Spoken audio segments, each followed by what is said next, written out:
Hey, I'm bringing you one day at Horrorland.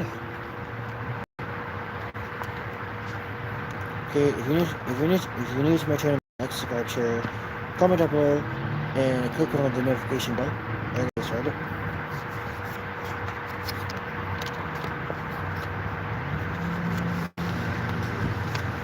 Okay, one day at Horrorland.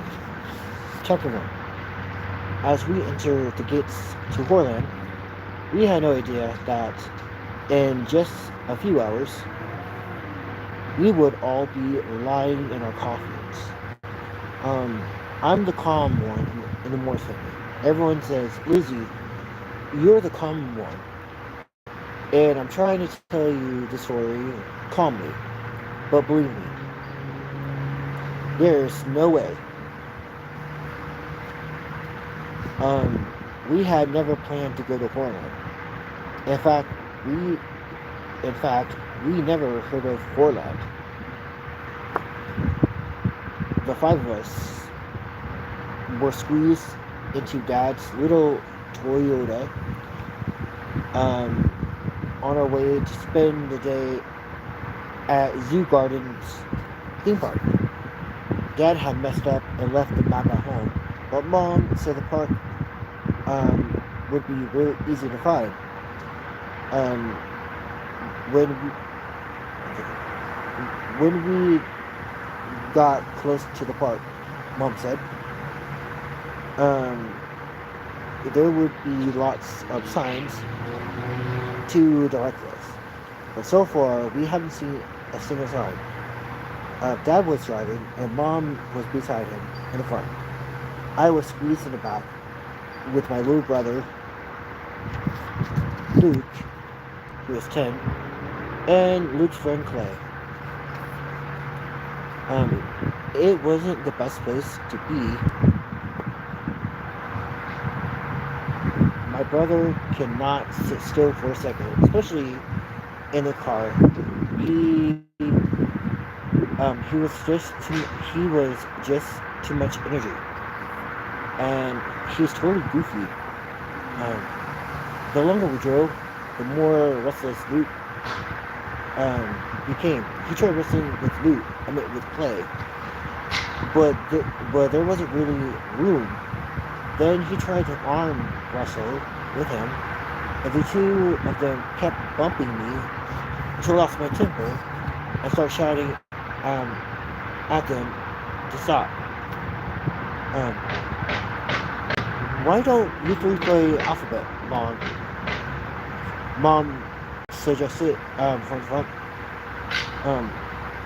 Look out the window for letters. There aren't any, Luke replied. There aren't any signs. There isn't anything to look at, Clay grumbled. He was right. We were driving past flat, sandy fields. There were a few scraggly trees here and there. The rest was all desert. I'm going to take this turn off. Dad announced. He took a Chicago Cubs cap and scratched his thin blonde hair.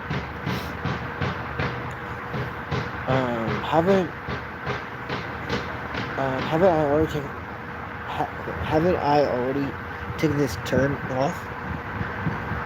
Dad is the only blonde in the family. Mom, Luke, and I all have straight black hair and blue eyes.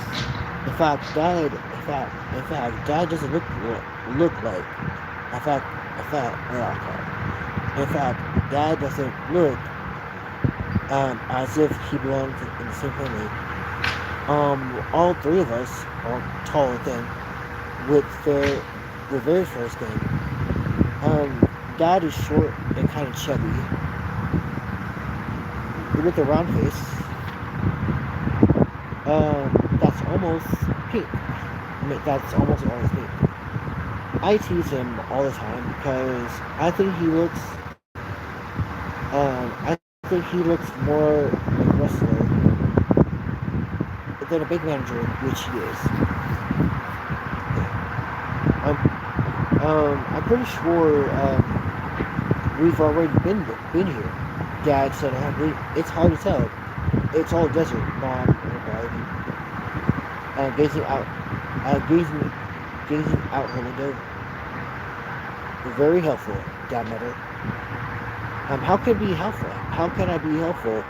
Mom shot back. You're the one who left the map on the kitchen table. I thought you packed it, Dad rumbled. Why should it be my job to pack the map? Mom cried. Break it up, you two, I interrupted. Once they start fighting, they never stop. It's always best to interrupt. And quickly, before they really get into it. I'm the mad pincher, Luke cried. He let out a gruesome horror laugh and started pinching Clay ribs and arm. I hate Luke's mad pinching routine more than anything.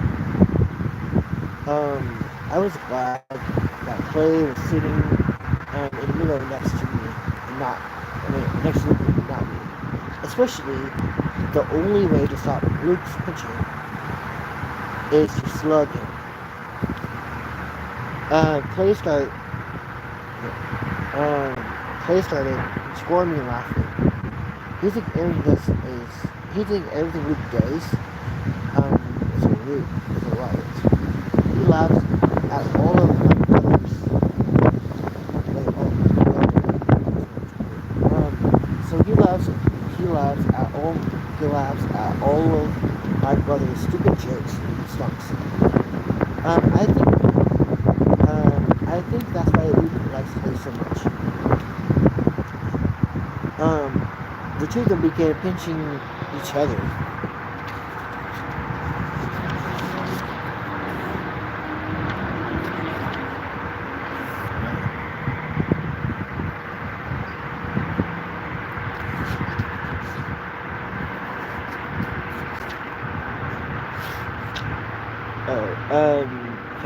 So then Luke shoved Clay at me. Give me a break, I cried. I shoved Clay back. I know I should have, but it was getting hot in the car. We'd been driving for hours, and what was I supposed to do? Lizzie, boys, chill out back there, Dad cried. Dad, nobody says chill out anymore. Wow, you better watch your tone, girl. I told him calmly and quietly. Okay, so for some reason, that made Dad go berserk. He started yelling. His face got bright red. I knew Dad wasn't mad at me. He was mad because he couldn't find the zoo garden theme park. Everybody just take a deep breath and be silent. No, thank you. Ow! Stop pinching me! Clay cried. He gave Luke a hard shove. You stop pinching me! My brother shrieked, shoving him back. Like, boys can be really animals. Hey, look! I saw you in the head! Mom pointed as large sign came to view. Clay and Luke and Clay stopped fighting. Dad leaning forward over the steering wheel, squinting through the windshield. Does it say where the park is? Luke demanded. Does it say where we are? Clay asked. Okay, so the words on the sign came into view as we drove past it. It read, sign for rent. We all let it out just want to go. The mad pincher returns! Luke, Luke cried. He gave Clay a hard pinch on the arm. Luke never knows when to quit.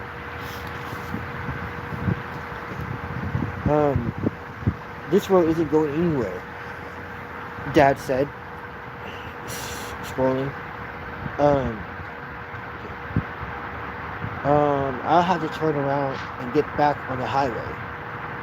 If I can't find it.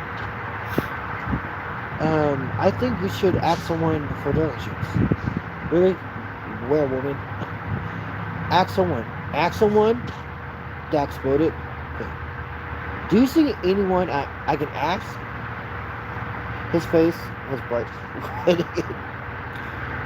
He drove with one hand, so he could, so he used his other foot to shake. I meant if you see a gas station, Mom remembered. A gas station? I don't even see a tree. Dad was right. I stared out in the window and saw nothing but white sand on both sides of the road. The sun beamed down on both sides of the road. The sand was so bright, it nearly looked like snow. I meant to go north, Dad muttered. The desert is south. We must have gone south. You better turn around, Mom urged. We're lost, Clay asked. I meant, are we lost? Clay asked.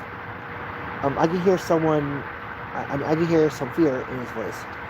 Clay isn't the brave kid in the world. In fact, he is pretty easy to scare. Once I crept behind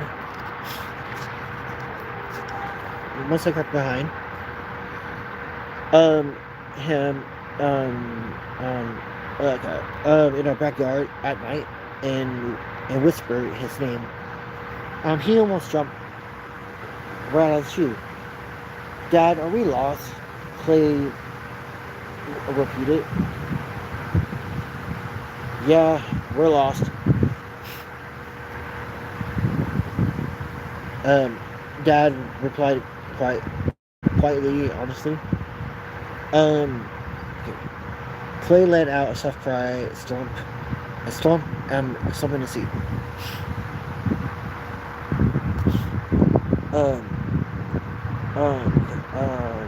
He looked like a little balloon deflated.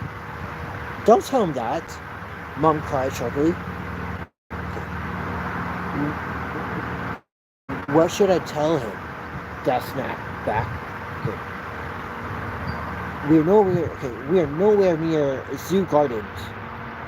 We are nowhere near civilization.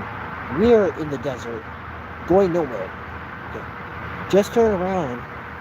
I'm sure we'll find someone we can ask. Mom said softly. And stop.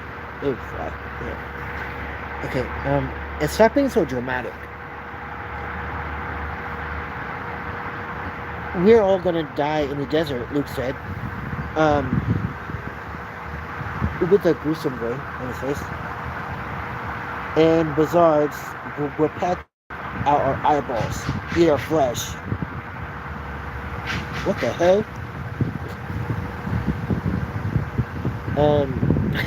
Okay. My brother has a great sense of humor, doesn't he? You can't imagine what it's like having to live with a total ghoul. Luke, stop scaring Clay, Mom said, turning her seat and glaring at Clay. I'm not scared, Clay insisted, but he looked scared. His round face was kind of pale, and his eyes were blinking a lot behind the glasses. with his short, feathery blonde hair and round eyeglasses. He looked like a frightened owl. Muttering to himself. Dad slowed the car to a stop.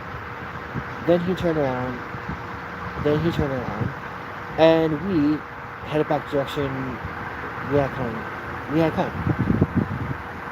Great vacation, he said. Through his curtsy. It's still early. Checking the watch. The late sun was nearly overhead. I could feel its warmth on my face through the open sunroof. We drove nearly half an hour. Luke wanted to play 20 questions or geographic with Clay, but Clay modestly said no. He just stared out the window, watching the desert roll by. Every few minutes he asks, "Are we still lost?" "Pretty lost," my dad would reply unhappily. "We're okay," she kept reassuring us. As we drove, the straggly trees reappeared. Then after a while, the sand gave way to darkened fields, darker trees, and lower shrubs. I sat silently, my hands clasped in my lap, staring out the window. I wasn't really scared or worried, but I wish we had at least see a gas station or store or other human being. I'm getting hungry. Luke gripped. Is it lunchtime?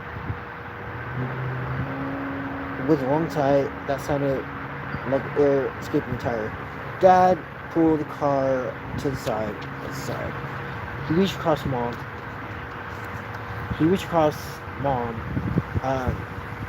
To the glove compartment.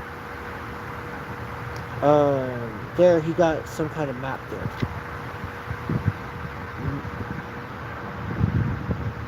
He said, "No. No. Oh my God, I can't speak right now. No, I already looked," Mom told him. And they started arguing.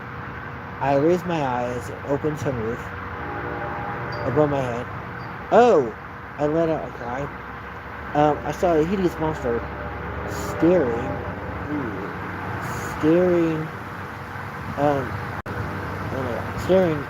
down at me, lowering Gnome's head, about to crush the car. Alright, I'm gonna end this live stream right now. Till next time, Chris Murphy signing off. See you guys.